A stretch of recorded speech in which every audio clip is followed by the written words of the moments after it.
Velocities in Music. Today, we have a special guest.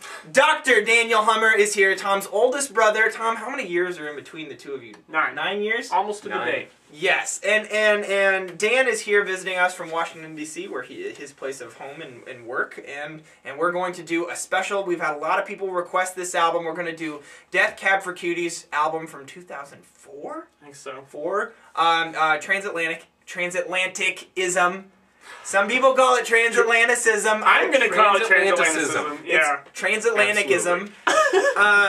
And that's how my wife taught me to say it, so I have to say it that way. But anyways, this album is very personal to me, so it's going to be a little bit tougher for me to review. It's going to get a high score, and Tom as well. But to give you some background on Transatlanticism, it's Death Cab's 4th album. It's the first on Atlantic, which is, I think it's Atlantic, and it's their first jump to a major record label from Barsuck, where they started. And fans kind of didn't like it at first. There was a lot of negative opinions about it just because it was a big jump in sound from a very indie, underproduced sound to a very fully well-produced sound. And it's a jump that got a lot of new fans involved. This is actually the album where I found Death Cab For Cutie and then got into their older stuff from them. It's in my opinion, the best album since We Have The Facts, which is their 2nd album. And I think most fans would agree, but there is, this is they had a big single, track 5, The Sound of Settling here, and that song got Death Cab pretty famous, but there's also a lot of really good qualities about this album, like for instance, We Have The Facts was a concept album, or it had a general concept driving the lyrics, and this one reciprocates it. It's a little more muddied, and you have to kind of really dig deep and apply it to the first, to We Have The Facts, but I view this as kind of a sequel, as far as the lyrical themes that are going on. But you really have to dig that. My real point is that the lyrics definitely enhance the music, and I don't want to get too much into the story. If you want and are interested in the lyrics and our take on the lyrics, please leave us a comment and show us your interest, and I'd love to have a conversation off camera about the lyrics. But Tom and Dan, what do you guys feel about Transatlanticism or isism? Do you want me to go ahead and start? I'll let you take it, Tom. Okay. The thing I love about this album, right off the bat, well, first off, great songwriting, pretty consistently throughout, but I love that they enhance the good songwriting with the way things are structured and organized, not only within songs, but on a more macro scale of the album as a whole and the songs within it that make it up. I mean, everything's in perfect order. The song structures are very well mixed up. You've got a couple, verse, chorus, bridge, chorus, which I feel like is kind of necessary in this sound, but they've got plenty in there that are builders that'll kind of drop off. You got like Tiny Vessels and We Look Like Giants, which have a spot where it gets considerably more intense, and Ben Gibbard's really belting it, and it's great because he doesn't overuse those spots. He uses them perfectly with a lot of tact, and they really keep the album moving. And I mean, you look at this album and you can't imagine the tracks being in any different order than they are. They all work off of each other so well. And the clean guitar sounds, the guitar lines, that's something that's hard to do well. And Chris Wall and Ben Gibbard do a great job. I mean, when you have these kind of evenly picked acoustic or even just clean electric guitar sounds or lines, I mean, it's hard to make it not be just repetitive. Well, this is a great example of how in a very indie band, a band that starts very indie, can make a jump to a big record label and have it enhance their sound. Because I think Death Cab really benefited from at least on this album, from additional production. The production on this thing is flawless. I love it. Yeah. Dan, I want to know. It's got a really full sound. Yeah. Take it away, bud. Just. Well, yeah. Tom was talking about the instrumentals. One thing I was going to say is that it's, a lot of times you listen to an album and a lot of the emotion is coming from the vocalist and the way that the vocalist is singing. And one thing I love about Death Cab, and this album is absolutely no exception, is that even if the vocals were not there, and Ben Gibbard's vocals are great. Yes. I mean, they're amazing.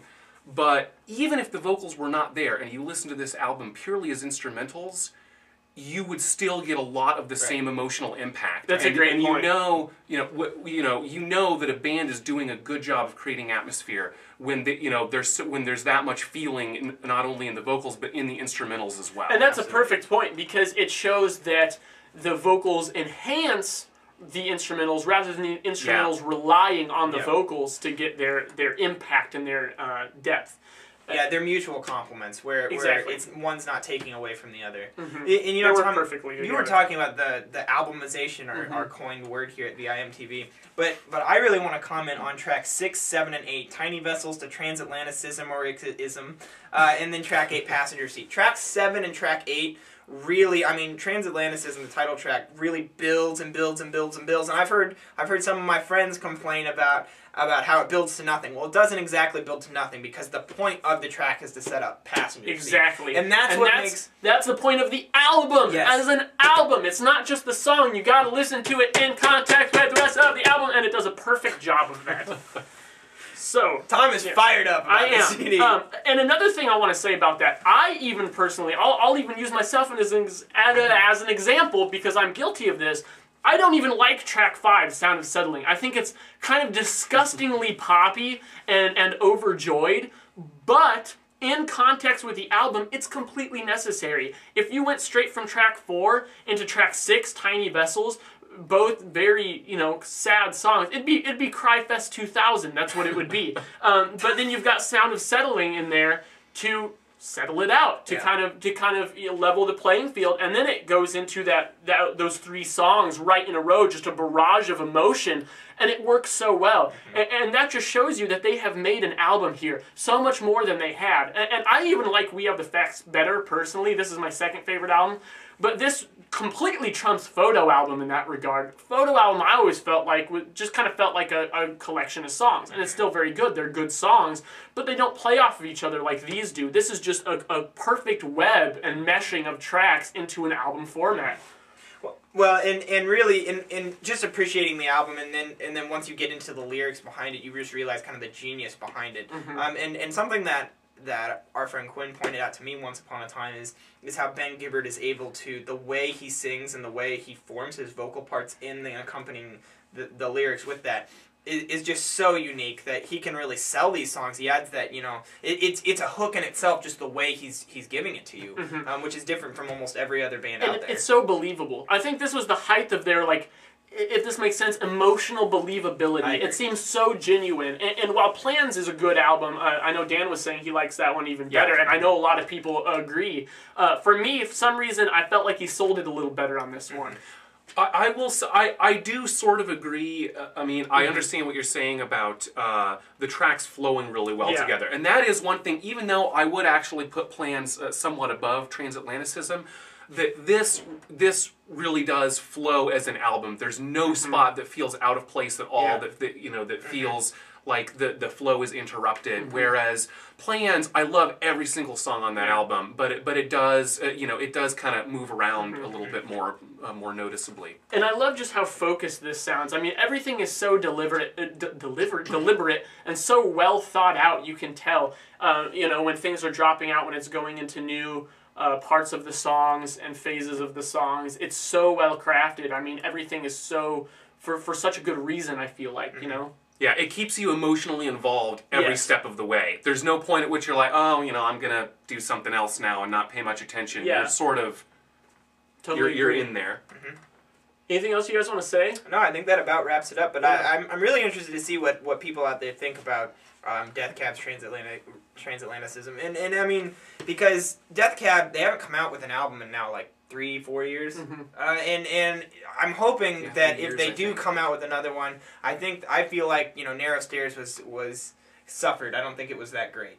But there were some fans of it out there. Now, I really want to know if you guys favored this, and I know that there's a whole school of thought saying old Death Cab is the best, but this new Death Cab, I feel like Transatlanticism is somewhere in between. Where do you guys sit out there as far as your Death Cab favorite skill?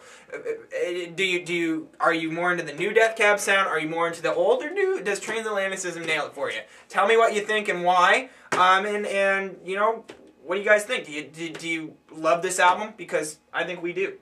And it's very personal to us, and hopefully fans out there see that and kind of get the same kind of vibe from it. But anyways, I'm Jake. Oh, we gotta score it real quick. Oh yeah, we do. We need to score that. I'm sorry. Oh man, what are you giving it? 96.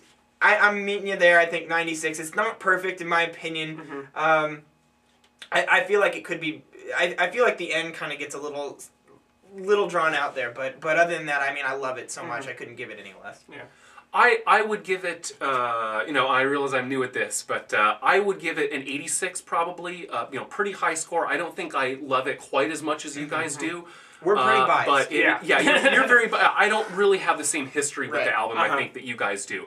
But I do love it. I really appreciate it. It's definitely, I think Plans is my favorite Death Cab album. I would say Transatlanticism is a close second. Right. So, you know, I do really love the album, so I would give it, you know, upper 80s, I think. Great. Cool. Well, thank you for being on our show. Yeah. Yeah. I'm Jake. Great. I'm Tom. And this is Dr. Dan Hummer. We are VIMTV, and together we are moving music critique forward.